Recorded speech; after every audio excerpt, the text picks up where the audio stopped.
ప్రతి జిల్లాకు ఒక లీగల్ సెల్ ఏర్పాటు చేసి గెలిచిన సర్పంచ్లకు అండగా ఉంటామని మాజీ మంత్రి బీఆర్ఎస్ వర్కింగ్ ప్రెసిడెంట్ తారక రామారావు అన్నారు. కాంగ్రెస్ నాయకులు బెదిరింపులకు పాల్పడి ఏదో ఒక కేసులో ఇరికించి మిమ్మల్ని సస్పెండ్ చేయించే కుట్రలు చేస్తారని, కానీ మీరు ఎవరికి భయపడొద్దని సూచించారు. ఈ ప్రభుత్వంలో ఇంకో 2.5 ఏళ్లు మాత్రమే పనిచేస్తారని, మళ్లీ మన ప్రభుత్వంలో ఇంకో 2.5 ఏళ్లు పనిచేస్తారని పేర్కొన్నారు. ఎవరికి ఏ ఆపద వచ్చినా బీఆర్ఎస్ పార్టీ కార్యాలయానికి వస్తే తమ నాయకులు లీగల్ సెల్ మీకు అండగా ఉంటారని భరోసానిచ్చారు. గెలిచిన సర్పంచులు ఉప సర్పంచులు మీరు ఒక్క విషయం దయచేసి యాద పెట్టుకోండి. ఈ గవర్నమెంట్ లో మీరు పనిచేసేది 2.5 ఏళ్లే. మళ్ళీ అటెన్క వచ్చే గవర్నమెంట్ లో మన గవర్నమెంట్ లో మళ్ళా 2.5 ఏళ్లు మీరే ఉంటారు. కాబట్టి దబ్బన వీళ్ళు ఏమైనా కొద్దిగా కష్టపెట్టినా కొద్దిగా ఇబ్బంది పెట్టినా 1 సంవత్సరం ఓర్చుకోవాలి అంతే. అటెన్క ఏముండదు, వీళ్ళది అటెన్క ఏముండదు. మీకు వచ్చే పైసలు ఎట్లాగ వస్తాయి? గ్రామ పంచాయతీకి రావాల్సిన డబ్బులు కేంద్ర ప్రభుత్వం నుంచి రాష్ట్ర ప్రభుత్వం నుంచి మీ హక్కుగా రావాల్సిన పైసలు, ఫైనాన్స్ కమిషన్ ద్వారా రావాల్సిన పైసలు ఎవడు ఆపలేడు.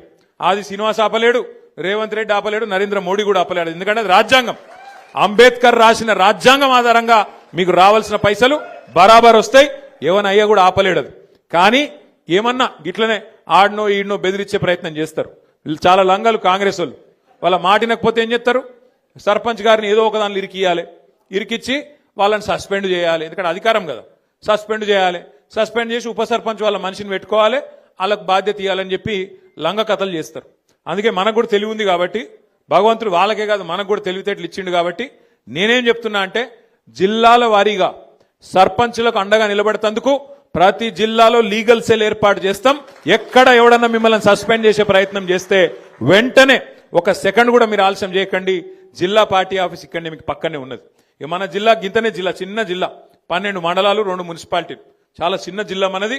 వెంటనే అర్ధగంట లోపల మీరు ఇక్కడికి రావచ్చు. లక్ష్మీనరసింహారావు గారిని, రవిశంకర్ గారిని, రసమై బాలకృష్ణ గారిని, మా తోట ఆగయ్య గారిని నేను కోరుతా ఉన్నా. ఎక్కడ ఏ ఊర్లో చిన్న, ఇప్పుడు 83 మంది మాత్రమే కాదు, ఇంకా 17 నాడు మళ్ళీ ఎలక్షన్ ఉంది, మళ్ళా జోర్దార్ గెలుస్తాం, నాకే అనుమానం లేదు. ఎక్కడ చిన్న సమస్య వచ్చినా సర్పంచ్ గాని ఉప సర్పంచ్ గాని వెంటనే ఇక్కడ లీగల్ సెల్ యాక్టివేట్ చేయాలి. వెంటనే కోర్టుకు పోవాలి. మన హక్కుల కోసం మనం కొట్లాడాలి. ఈ విషయంలో రాజీ పడొద్దని చెప్పి నేను కోరుతున్నా.